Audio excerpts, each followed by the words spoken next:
আমার প্রিয় বন্ধুরা, আমি বনি। আমি আজকে করে দেখাবো অনুষ্ঠান বাড়ির মতন চিকেন রোস্ট। চলুন তাহলে আমার রেসিপিটা দেখে নিই। আমি প্রথমে মাংসগুলোকে সুন্দরভাবে ধুয়ে 1 ঘন্টা আগে লবণ মাখিয়ে রেখেছি। এবার আমি একটা কড়াইয়ে দিয়ে দিচ্ছি সয়াবিনের তেল। তেলটা গরম হওয়ার পরে আমি রোস্টগুলা ছেড়ে দিব তেলের ভিতরে। আমি রোস্ট রান্নার আগে রোস্টগুলাকে সোনালি রং করে ভেজে নিব। আমি এবার একটু উল্টে পাল্টে দিচ্ছি যাতে দুই পাশেই সুন্দরভাবে ভাজা হয়। যখন আপনারা মাংসগুলো ভাজবেন তখন একদম লো আঁচে ভাজবেন যেন মাংসগুলো পুড়ে না যায়। মাংসগুলো বেশি ভাজা হয়ে গেলে রান্নার পরে শক্ত হয়ে যায়, সেই জন্য আপনারা বাদামি রং করে ভেজে নেবেন। মাংসগুলো আমার হয়ে গেছে ভাজা। আমি আবার দিয়ে দিচ্ছি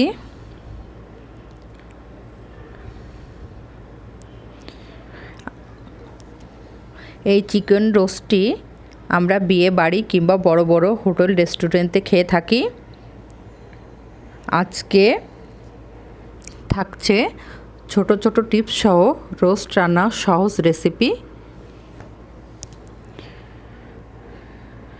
দেখেন বন্ধুরা, আমি এরকম সোনালি রং করে ভেজে নিয়েছি। এইভাবে ভেজে নিলে মাংসগুলো শক্ত হয় না। এবার আমি দিয়ে দিচ্ছি ওই তেলে 2টা তেজপাতা, গরম মশলা। এবার আমি তেজপাতা আর গরম মশলা একটু লাল করে ভেজে নিব। এবার আমি দিচ্ছি 3 টেবিল চামচ পেঁয়াজ বাটা,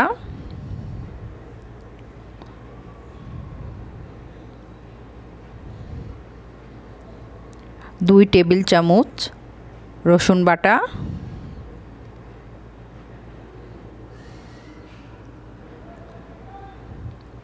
এবার মশলাটা আমি একটু নেড়ে চেড়ে দিচ্ছি যেন পুড়ে না ওঠে।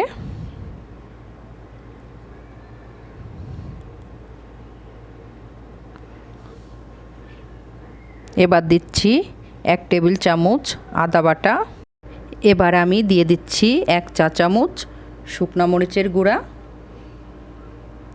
এবার একটু নাড়াচাড়া করে নিচ্ছি।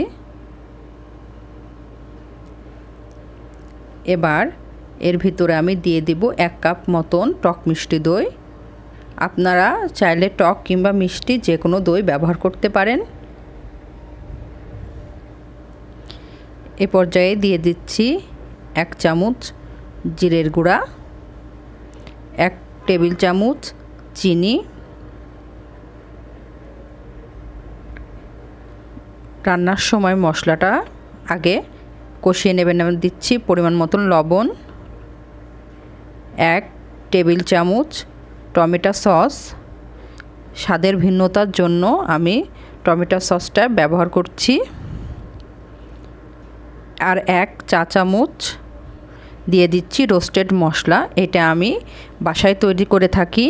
এই মশলাটা আমি গরম মশলা, গোলমরিচ আর জয়িত্রী ভেজে পাটায় বেটে ব্যবহার করি।